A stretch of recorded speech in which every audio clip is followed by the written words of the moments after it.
Okay, ladies and gentlemen, this is actually going to be, even though I'm shooting this later, this is going to be part one of the video. This is a new type of heating system that I've used for P. striata. And this system is calibrated correctly for tarantulas. It gives an interior temperature of 86 degrees on the heating pad. The exterior temperature, not that that matters much, is about 95 degrees.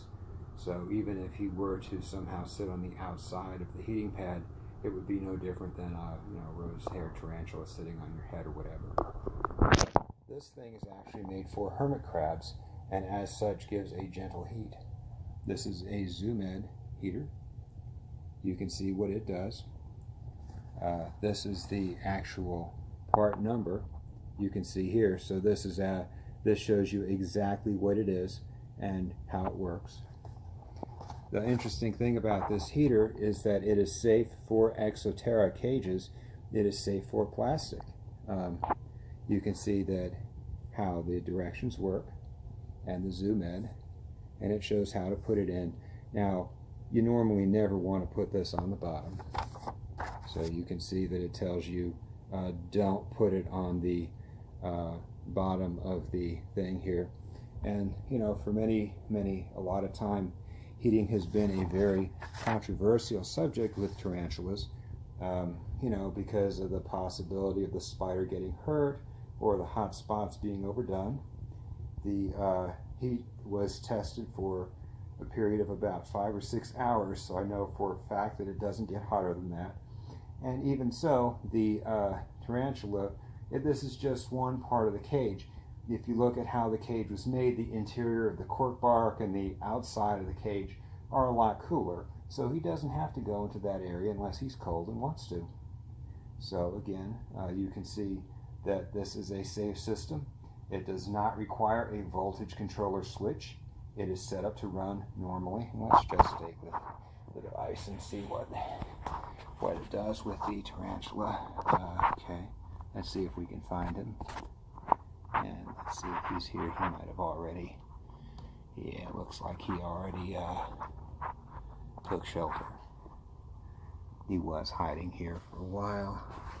Let's see if we can get behind here and see if we can find him. Yeah, let's see. Yeah, okay. So it does look like, yeah, it does. You can sort of see him back here. He's a little bit photosensitive. He just molted recently, so, now the roaches aren't going to bother him very much. Okay, so let's just, yeah, he doesn't want to be bothered, but you can see what he does. So again, I'll just kind of go over here and have another look at it. So this setup is safe, it is simple, and the heater itself is available on Amazon. It is cheap, affordable, and straightforward, and in my opinion poses zero risk to the tarantula, because even if 100% of the heat was transmitted, that's just 95 degrees. This is still lower than your body temperature, and we know that although you shouldn't handle your tarantula, if it were to sit on your hand or your shoulder for a while, there's not one case of a tarantula being damaged by a body heat of 98.6 degrees. So the system is safe. And so, part 2 of this video will be the actual rehousing of Patrick from his old grungy cage that was just impossible to clean because it was too big, to the newer enclosure. So I hope you enjoy it, and hopefully this will help tarantulas. Now, with hermit crabs, keeping them, there is some ethical things. They need I've kept them successfully for a couple of years. They need a water dish of fresh distilled water, and they need another one of salt water with aquarium salt, and they need to be kept kind of communally. The problem with them is when one of them molts, the others in the enclosure will eat them, and determining pre-molt is impossible. So there's kind of a limited lifetime with these guys, and there are serious ethical problems with keeping hermit crabs. Now, even though this product is made for an unethical purpose with hermit crabs, hopefully if tarantula keepers begin to buy it and use it in an ethical fashion, it won't be pulled off of the market. And again, the nice thing is that it is critter keeper safe. But, you know, if it does transmit a temperature through the thinner plastic of over 90 degrees, again, you can just use a voltage controller switch, the same as any other heating pad, the same as I've described in any heating video, but probably will be unnecessary. And if you know, critter keepers have an excellent airflow capacity, so it's just going to circulate through there, and it would be appropriate for a dryer spider. But again, if you had a moist spider where there was less airflow, again, you would, with these, you always want to safety test them with an infrared digital thermometer, as described previously in a heating video before introducing the tarantula, and you want it to heat for several hours just so that the thing can fully come forward. So the inside is 86 degrees. I don't know if you saw it through the thing there. The thermometer is kind of taped directly behind the heating pad. The exterior temperature was 96 degrees. So, you know, I had to unplug it to obviously put the tarantula in, and it'll warm back up to its normal temperature. I tested the cage in that location, and so it is safe to use. So hopefully this will help a lot of tarantula keepers who live in cold houses like mine, where it's 68 because of the roommate's health reasons. Of course, if your home was 70 or 75, the heat pad claims to have a built-in thermostat, but again, you might, if it does get too hot again, you could just use a voltage controller. But the nice thing is that it is plastic safe for critter keepers. So although you probably don't have to heat these cages, I mean, the best thing to do is just go to your home thermostat, crank it up to 75 degrees, and call it a day. That's the simplest plan. But if you do want to add a little bit of heat, and pokies like it hot, they really like it hot, this is probably a good, cheap, safe alternative. This is White Lightning 777 signing out. This video is probably going to piss off everybody, but I don't give a damn. So, you know, like they say, the beatings will continue until morale improves. Anyway, White Lightning 77 signing out, and hopefully, even if you disagree with this video, it'll stimulate thought and, you know, perhaps open a few minds, and, you know, there may be other better alternatives. So have a nice day. Okay, ladies and gentlemen, Patrick's cage piece striata has become he's just way too small, and it's impossible to maintain the cage. So what we're going to do is to rehouse the tea. And let's just slide here.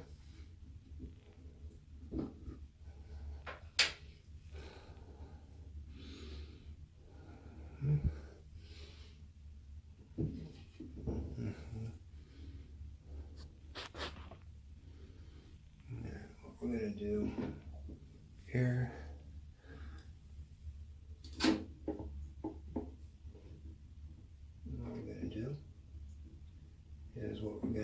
we're just going to coax him what we're going to do is just walk him from the old enclosure into the new enclosure here, into his cork.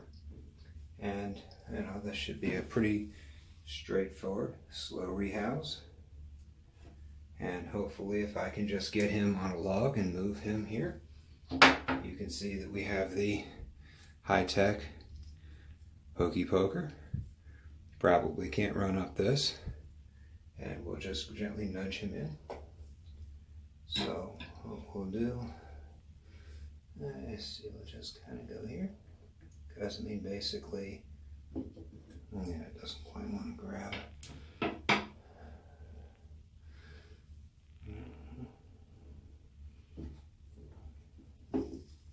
We'll just slowly remove the enclosure. And, you know, there is kind of a thing on there, some roaches.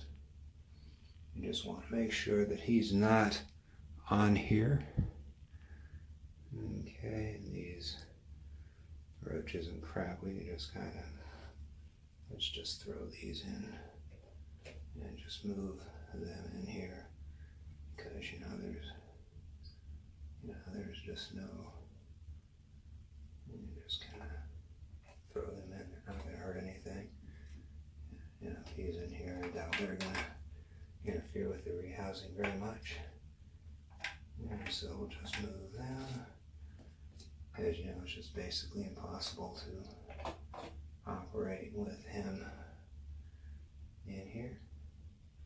And if he is resistant to moving, what we'll do, just to make sure he's not on here, we'll just kind of go there.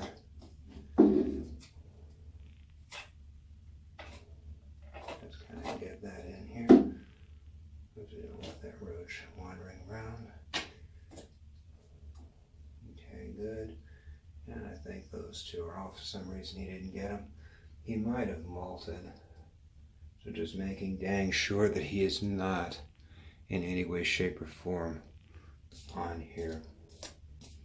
Okay, and then I'll just set this piece aside, because I can always move it from the tub later. Okay, and what we'll do,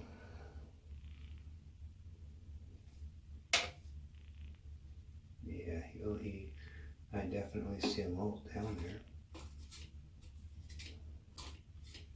Yeah, I see a molt down here. That's why he's increased in size. Okay. Because he's clearly hidden. And so what we'll do is just kind of pull these pieces out a little bit at a time. Making sure that we don't pull him out with the mold. Okay.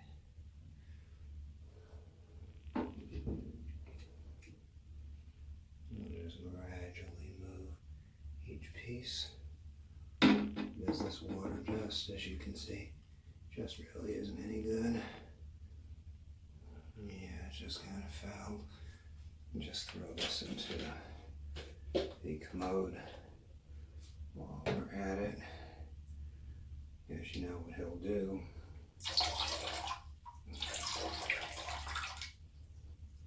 As you see, what he'll do is he'll just kind of, as he's just been positively huge.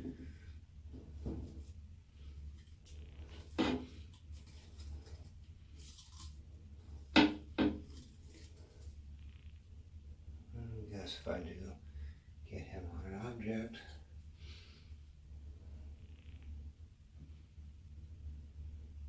this is the thing you do if he doesn't come out. What I can do is just take this shower head and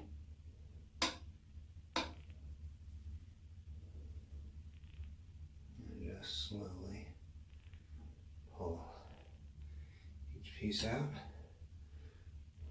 And then we'll just gently walk him over.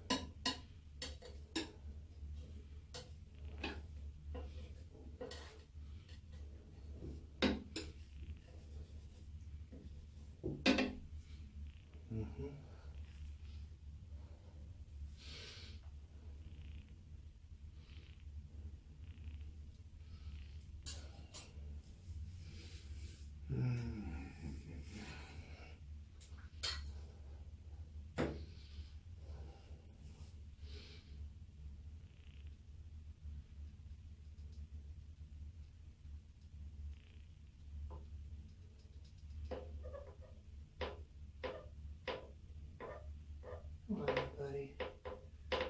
Come on.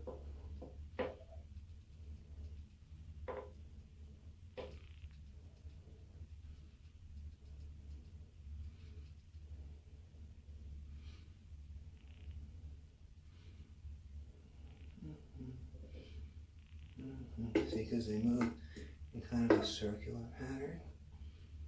And we'll just kind of gently move him along.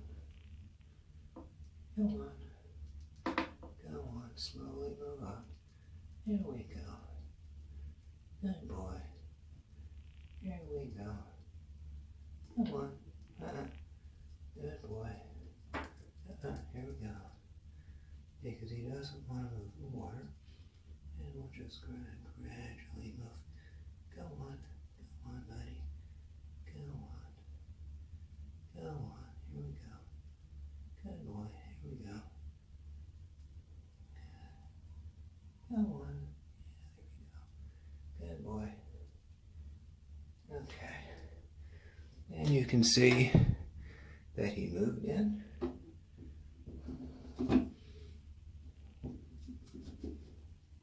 And that's just a perfect rehouse for P. striata.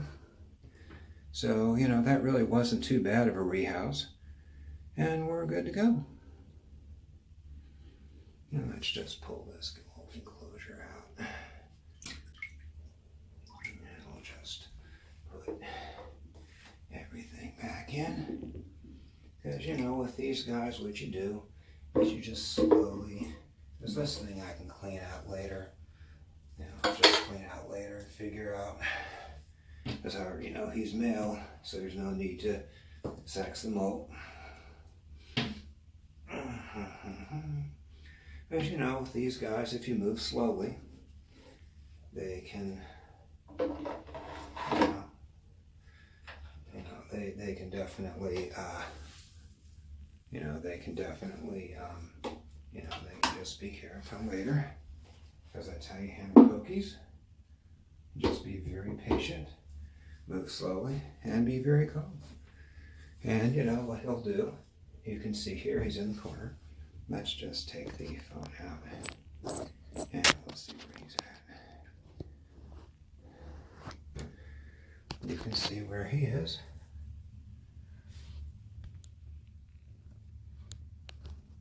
You can kind of see where he's at. He's a very pretty boy. Even though he's a male tarantula, you can definitely see very good looking spider. Very, very attractive. Just a wonderful, beautiful animal. Let's just kind of see what he does. Okay, so we are good to go.